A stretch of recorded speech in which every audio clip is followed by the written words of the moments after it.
Hello दोस्तों, स्वागत है आपका अपने YouTube channel star Navodaya classes में। हिंदी हमारा चल ही रहा, तो आज हिंदी में हम आपके लिए लाए हैं वचन। ठीक है, और जो लोग चैनल में नए आए वो चैनल को पहले सब्सक्राइब कर लें और लाइक भी करें और कमेंट में ज़रूर बताएं। यदि आपका क्वेश्चन है, जब भी आप कमेंट में ज़रूर बताएं, आपको तुरंत आंसर मिलेगा उसका। चलिए देखते हैं।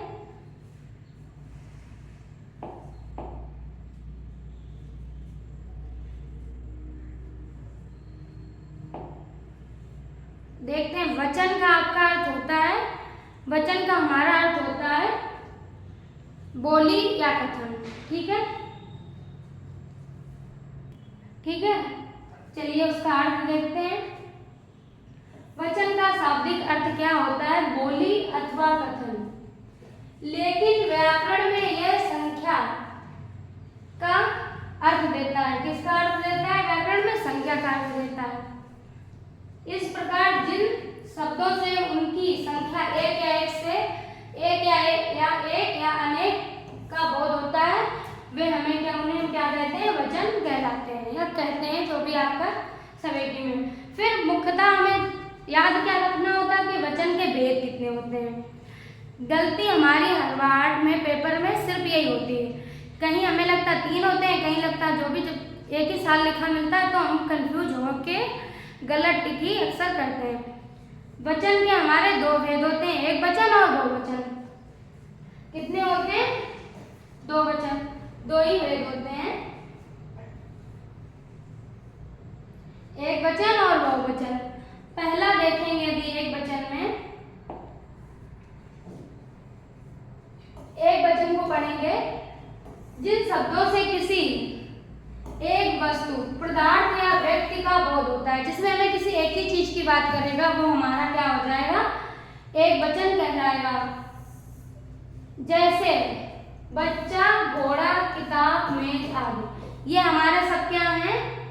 एक वचन है। अगर जैसे घोड़ा है, तो अगर एक ही मात्रा लग जाएगी तो घोड़े हमारा बहुवचन हो जाएगा, किताबें बहुवचन हो जाएगा। लेकिन यहाँ पे क्या है? सीधा सीधा आपको बोला गया बच्चा, घोड़े, ऐसे और तमाम सारे आपको शब्द मिल जाएंगे जो हमारे एक वचन में आते हैं। 2 वचन में देखते हैं बहुवचन में क्या है। दूसरे नंबर को देखते हैं बहुवचन में, जिन शब्दों से 2 या 2 से अधिक वस्तुओं या पदार्थों या व्यक्तियों का बोध होता है। किसका? 2 या 2 से अधिक वस्तुओं का, पदार्थों का, व्यक्तियों का बोध होता है, उन्हें हम क्या कहते हैं? बहुवचन कहते हैं। जिनको लिखना है पेपर में, किसी का बीटीसी का पेपर है, किसी का जो भी है, अपने अपने स्तर से वो देख सकता है। जहाँ परिभाषा की बात करेगा कि एक वचन हमारा क्या होता है, आप परिभाषा लिख लेंगे। वैसे लिख लीजिए, क्योंकि पेपर बनाने वाले के मन का कुछ पता नहीं होता, वो कब कहाँ से क्या पूछ दे।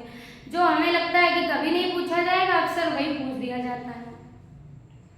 ठीक है, और जिसको स्क्रीनशॉट लेना, अपना स्क्रीनशॉट ले। इसके बाद आगे चलेंगे। बहुवचन जैसे बच्चे, यहाँ पे हमारा बच्चा क्या है? एक वचन। बच्चे हमारे क्या हो जाएंगे? बहुवचन। घोड़े, किताबें, मेजें आदि हमारे सब क्या हैं? बहुवचन में आते हैं।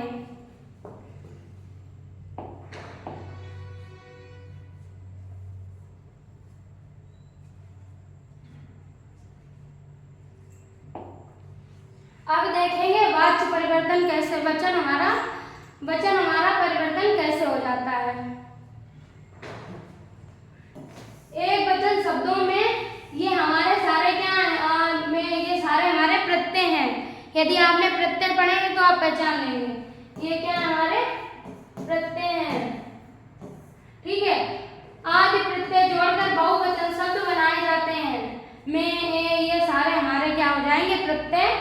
इससे हमारे सारे बहुवचन बनाए जाते हैं। जैसे लड़के, कमरे, बच्चे, पैसे, नहरें, चीजें, पुस्तकें, ये क्या है भाई? दीवारें, महिलाएं, दवाएं, कथाएं, कविताएं। आप जो उदाहरण है उसको अगर नहीं लिखना है तो आप एक बार गौर से सुने, क्योंकि कुछ ये नहीं पता होता कि हमारे से पूछा जाएगा या किसके से।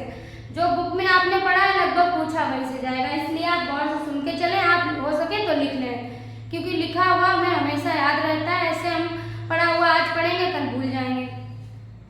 शक्तियां, नारियां, रीतियां, लड़कियां आदि, ये सब क्या हमारे बहुवचन में आते हैं, जिनमें हमारे ये प्रत्यय लगे आपको प्रत्यय आते हैं तो पहचान लेंगे, या फिर आपको वचन आते हो, वचन यदि आपको आते होंगे तो आप पहचान लेंगे। दो तरह से आप पहचान लेंगे। जैसे कुछ ये हमारा वर्ग, वृंद, गण, लोक, जन आदि शब्दांश जोड़कर भी बहुवचन बनाए जाते हैं। जैसे कर्मचारी वर्ग, पक्षी वृंद, लेखागण, ये सारे हमारे क्या हैं, सारे हमारे बहुवचन। इनसे इन शब्दों में जोड़कर हमारे बहुवचन बनाए जाते हैं। जो हमें अब क्या है, नित्य एक वचन में रहने वाले, जो हमेशा हमारे एक वचन में रहते हैं। कुछ संज्ञा शब्द ऐसे हैं जो नित्य एक वचन में ही रहते हैं, लेकिन वो हमें सुनने में हमेशा बहुवचन जैसे लगेंगे। जैसे क्रोध, क्षमा, छाया, प्रेम, जल, जनता, पानी, दूध, वर्षा, हवा, अग्नि, ये सारे हमारे क्या हैं, एक वचन में। लेकिन जनता है, वर्षा है, हमें सुनने में क्या लगेगा कि बहुवचन, ठीक है, लेकिन ये क्या है हमारे एक वचन में।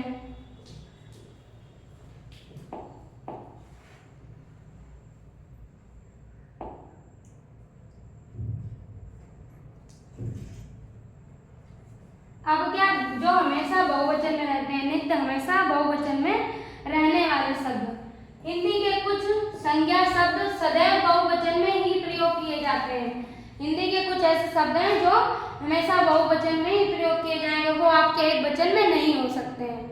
ये दोनों चीजें आप, जैसे आंसू, केस, समाचार, दर्शन, प्राण, हस्ताक्षर, बाल, लोक, प्रजा, होश आदि, ये हमारे सारे क्या हैं, बहुवचन में ही प्रयोग होंगे। आपको स्क्रीनशॉट लेना है तो आप ले लीजिए, या आप कॉपी पेन में नोट कर लीजिए।